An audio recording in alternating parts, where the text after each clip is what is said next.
Putin ने press conference में किया अपनी ऐसी ताकत का खुलासा कि अमेरिका यूरोप को नहीं मिल रहा अपने जखीरे में कोई जवाब। ओरेशनिक मिसाइल को लेकर पूरे नाटो को दे दिया ओपन चैलेंज। भारत को बताया खुद से मजबूत इकोनॉमी, चीन में छाया सन्नाटा।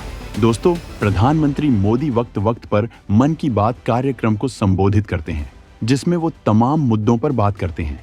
देश के विकास के हर पहलू पर खुलकर तथ्यों को वो लोगों से साझा करते हैं। रूसी राष्ट्रपति पुतिन भी ऐसा कार्यक्रम अपने देश में करते हैं। ये कार्यक्रम एक कॉल इन शो प्रोग्राम होता है। इसका लाइव टेलीकास्ट किया जाता है। इसमें वो घरेलू मुद्दों पर बात करते हैं।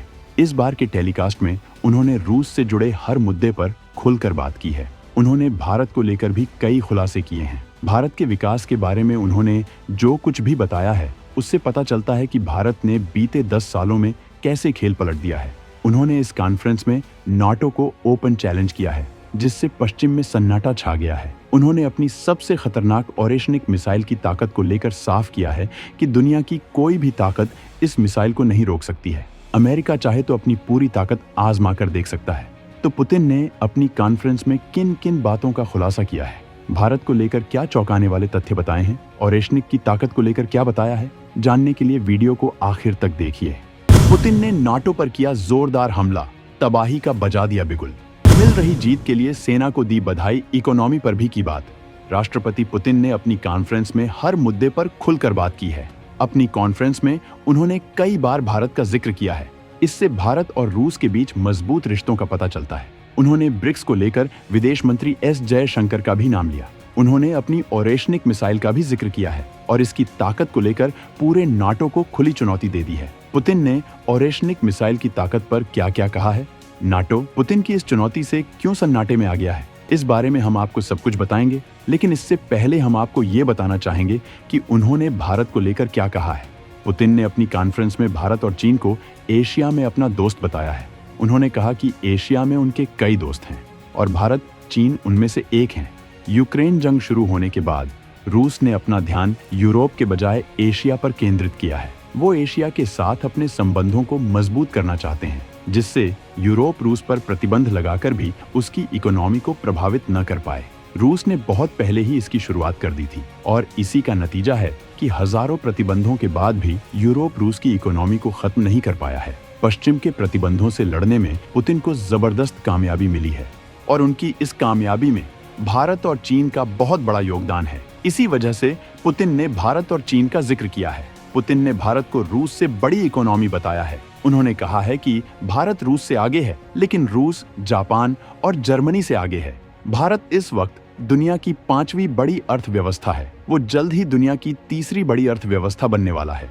भारत ने इकोनॉमी के अलावा हर क्षेत्र में मजबूती बढ़ाई है। इसी वजह से दुनिया भर के देश भारत के साथ मिलकर काम करना चाहते हैं। पुतिन ने कहा कि पश्चिमी प्रतिबंधों के बाद भी रूस की इकोनॉमी स्थिर बनी हुई है। मुद्रास्फीति की हालत को भी स्थानीय बैंक नीतियों में बदलाव करके हैंडल कर सकते हैं। उन्होंने यूक्रेन में रूसी सेना को मिल रही जीत पर बधाई दी। उन्होंने कहा, जो भी हमारे खिलाफ लड़ना चाहेगा उसे हम खत्म कर देंगे। जल्द ही हमारी विजय होगी और हमारे सैनिक वापस घर लौटेंगे। उन्होंने ब्रिक्स को लेकर भी बात की और विदेश मंत्री एस जयशंकर की जमकर तारीफ की है। उन्होंने कहा कि ब्रिक्स का मकसद किसी का विरोध करना नहीं है और इसके लिए सबसे सही भारत के विदेश मंत्री जयशंकर ने कहा है कि ब्रिक्स पश्चिम के खिलाफ नहीं है, लेकिन केवल पश्चिम के लिए नहीं है।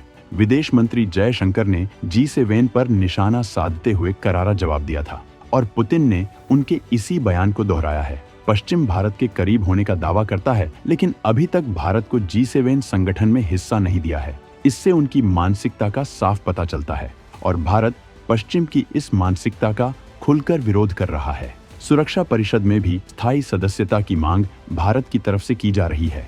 पुतिन ने अपने घातक हथियार के लिए पूरे नाटो को चुनौती भी दी है।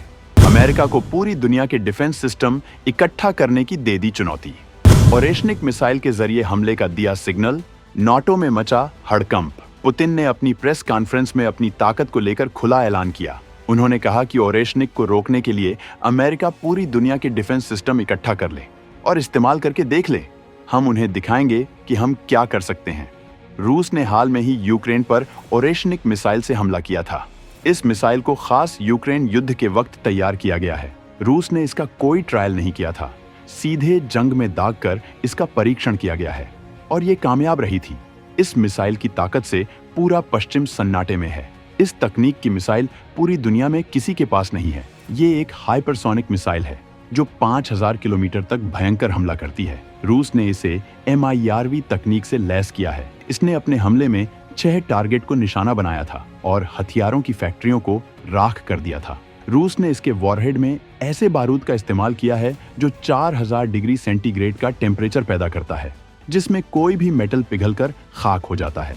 यहाँ तक कि लोहा भी पानी होकर राख में तब्दील हो जाता है। और जब रूस ने मिसाइल दागी थी तो यूक्रेन की फैक्ट्रियां राख का ढेर बन गई थी, जिसके बाद से नाटो के खेमे में बवंडर मचा हुआ है।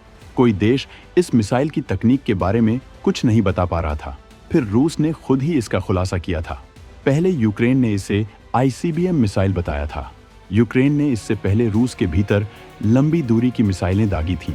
बाइडेन ने यूक्रेन को लंबी दूरी की मिसाइलों के इस्तेमाल की परमिशन दे दी थी और यूक्रेन ने परमिशन मिलते ही एटाकैम्स और स्टॉर्म शैडो मिसाइलों का इस्तेमाल कर दिया था। उसे अंदाजा भी नहीं था कि रूस इतना भयंकर जवाब देगा। दरअसल यूक्रेन को लग रहा था कि अमेरिकी डिफेंस सिस्टम उसकी सुरक्षा कर सकेंगे, लेकिन रूसी मिसाइल ने सारे सिस्टम्स को फेल कर दिया था। इसके बाद अब पुतिन ने खुलकर अमेरिका को कहा है कि वो चाहे जिस भी डिफेंस सिस्टम का इस्तेमाल करना चाहें कर सकते हैं, लेकिन हमारे हमले को वो नहीं रोक पाएंगे। पहले रूस के पास जिरकान सबसे ताकतवर हाइपरसोनिक मिसाइल थी। अब रूस ने उससे भी कई गुना भयंकर मिसाइलें विकसित कर ली हैं। यूक्रेन का दावा है कि रूस के पास ऐसी कई मिसाइलें हैं, ये आंकड़ा 10 से ज्यादा हो सकता है, जिन्हें रूस ने तैयार किया है और इनका जंग में ही वो टेस्ट कर सकता है। इससे पहले पुतिन ने कहा था कि वो ऐसी मिसाइलों से उन देशों को निशाना बनाएंगे जो यूक्रेन को हथियारों की सप्लाई करेंगे। तो दोस्तों, रूस की ताकत और रूस के साथ भारत के मजबूत संबंधों पर आपका क्या कहना है? कमेंट में जरूर बताएं।